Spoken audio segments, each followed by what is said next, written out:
इतने 7-8 महीनों के बाद हाथ में माइक आया है, हमारे लिए तो कोरोना का वैक्सीन ही है, ऐसा लग रहा है ना। और रुद्रानी ने बड़ा अच्छा काम किया है, पुलिस वालों के सम्मान में कार्यक्रम रखा है। पुलिस वालों के साथ तो मेरे जिंदगी बदलने वाली मेरी कहानी है। मैं सच बताता हूँ, मैं पहले ओज की कविताएं पढ़ता था खूब, अमित भाई, पूरा वो, उसके बाद मेरा पल्ला पुलिस वालों से पड़ गया। फिर मुझे समझ में आया असली ओज उधर है है ना। उसके बाद मैंने छोड़ दिया। मैं सही बताता हूँ, मेरे ऊपर मतलब दर्जन भर केस हैं ओजस्विता के, उसके बाद मैंने छोड़ दिया। अच्छा, पुलिस जो है, मतलब आप लोग बताओ, मैं आप लोग का योगदान बाकी दुनिया किस तरह से देख रही है मुझे नहीं पता। देखिए, मैं गांव वगैरह का आदमी हूं। मैंने लॉकडाउन के तहत घूमने वाले लोगों को रोड पर जिस तरह से पुलिस को पीटते देखा, कोरोना को लगा कि जब ये लोग अपने आदमी को इस तरह से पीट सकता है मेरे नाम पर, उल्टा उल्टा के घुलटा घुलटा के इधर से उधर से, तो किसी दिन हम हाथ लग गए इन पुलिस वालों को तो मेरा क्या होगा। और यही कारण है कि हम लोग मुंह से भी वैक्सीन वैक्सीन बोल के लगभग कोरोना को हरा चुके हैं। और मैं चूंकि बिहार से हूं, इसलिए दुनिया में सबसे पहले वैक्सीन तो मेरे ही हाथ आना है, आप लोग जान ही रहे हैं। ये भी तो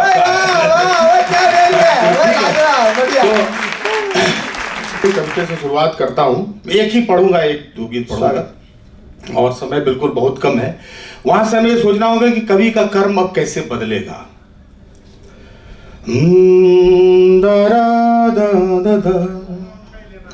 कि है कवि कविता नहीं,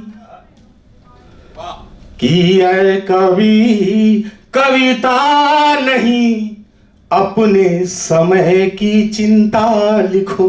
वाह।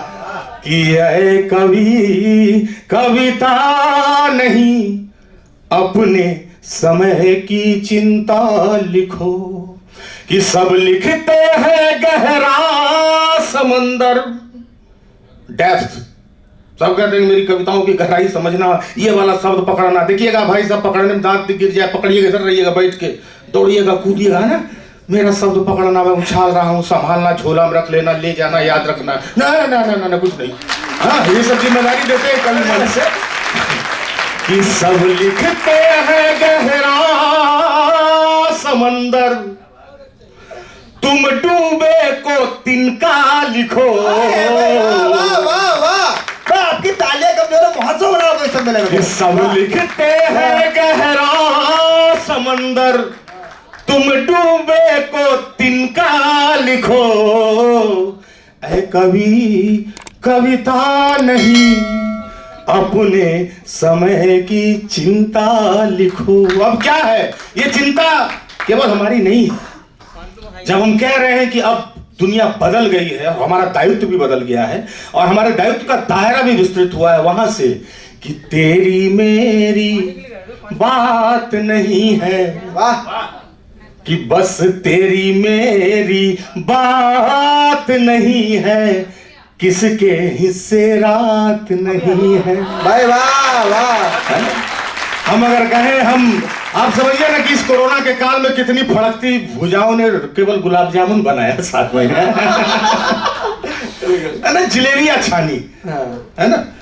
इन 7-8 महीनों आपने देखा जो जो भुजाएं फड़फड़ाती थी कि दुनिया बदल देंगे, इतिहास बदल देंगे, गुलाब जामुन बदल बदल के बना रहा था। आज लाल वाला, जो उजला वाला, कुछ लोग तो ऐसे ब्लू वाला, नीला वाला है ना, हरा वाला, तो वो था।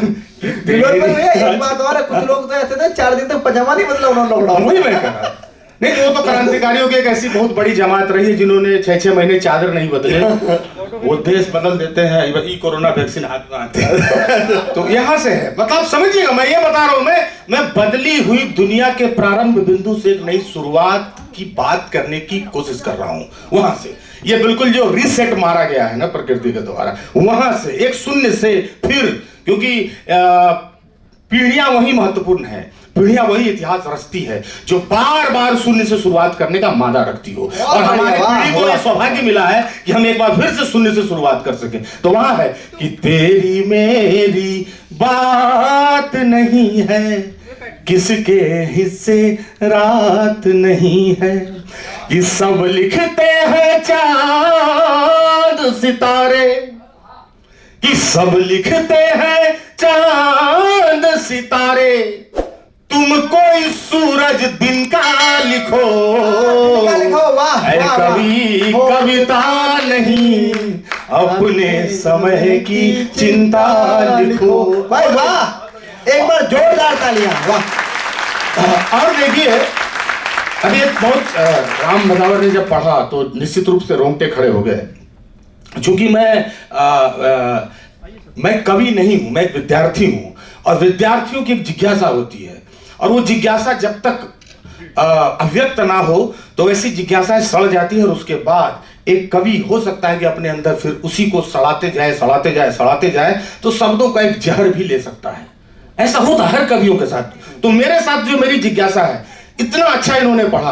अब ये मुझसे थोड़ा सा जूनियर होंगे, 1-2 साल उम्र में तो जरूर, कम से कम तो उम्र की ही बात कर रहा हूं। इतनी शानदार कविता उन्होंने पढ़ी, जिस तरह के रोंगटे खड़े कर दिए। एक शब्द आया था कि हमें बुद्ध नहीं युद्ध, क्योंकि समय बदल रहा है, आपको कहना था। वहां से देखिए कि क्या है। लेकिन अब जो दुनिया बदली है, वहां से एक शब्द लेता हूं कि जिनमें जुबान है चीख रहे हैं, बुद्ध भी लड़ना सीख रहे हैं।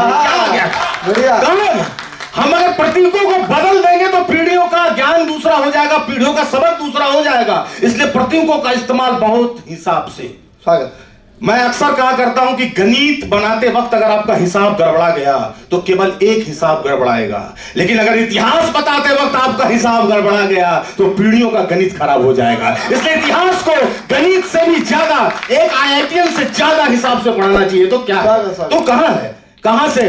ये जिनमें जुबान है चीख रहे हैं, वाह, बुद्ध भी लड़ना सीख रहे हैं, कि गगन भेद दो सब कहते हैं, वाह, गगन भेद दो सब कहते हैं, तुम कोई तितली बच्चा लिखो, ऐ कवि कविता नहीं, अपने समय की चिंता लिखो। लेकिन इसका अर्थ क्या है? इसका अर्थ कतई नहीं कि अपने समय से मुंह चुरा लो, नहीं। हमने असल में कोमलता की धार नहीं जानी है, वाह। हमने केवल कठोर लोहों की धार का अभ्यास किया है, इसलिए हमें नहीं पता कि बुद्ध चाहे तो पर्वत पिघला सकते हैं, वाह। बुद्ध चाहे तो पर्वत पिघला सकते हैं, लोहा पिघला सकते हैं। असल में इसमें यही है कि हमें, हमारी पीढ़ियों को बहुत दिनों तक बहुत गहरे मंथन चिंतन के अभ्यास से वंचित भी रखा गया है, जिसके शिकार हम लोग हैं। कम से कम मेरे जैसा तो व्यक्ति है, हम लोग बहुत कम पढ़े लिखे आदमी हैं। लेकिन वहां से मैं आपको एक बात कहना चाहता हूं, क्या कि आंख में सोला दिखा नहीं है, तुमने अभी सच लिखा नहीं है, कि आंख में सोला दिखा नहीं है, तुमने अभी सच लिखा नहीं है। और क्या सच? कि राजमहल पर सब लिखते हैं, कि राजमहल पर सब लिखते हैं, तुम किसी गांव का रास्ता लिखो, ऐ कवि कविता नहीं, अपने समय की चिंता लिखो, अपने समय की चिंता लिखो। बहुत बहुत धन्यवाद, बहुत बहुत आभार। और कुछ आदेश? एक वो वाला गांव वाला गीत सुना दीजिए, अच्छा गीत है, दुनिया ऐसी हुआ करते थे। अच्छा अच्छी लगे। हम तो गांव का आदमी जानते हैं। देखिए, शहर में व्याख्या दूसरे तरीके से होता है। गांव में जाइएगा, चाहे आप बीजेपी वाले हो, चाहे कोई कांग्रेस वाला हो, चाहे कोई कम्युनिस्ट हो, गांव का आदमी का दृष्टिकोण ही अलग होता है। उसके पास, हाँ सही बताते, उसका अप्रोच अलग होता है। उसके पास जाइएगा, कहिएगा कि हम विश्वगुरु हो रहे हैं, वो कहेगा थरिया पीट के टेढ़ा कर दिए, इसमें रोटी डाल दो।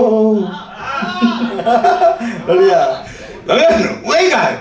चौपाल पर पहुंचेगा तो उसको तो चाहिएगा बगला क्या? अब बताइए, हम आपने जो कहा हमने कर दिया। ये थरिया पीट के टेढ़ा कर दिए, उसमें रोटी डाल दो, विश्व गुरु हाथ को काम दो, विश्व गुरु हाथ को काम दो।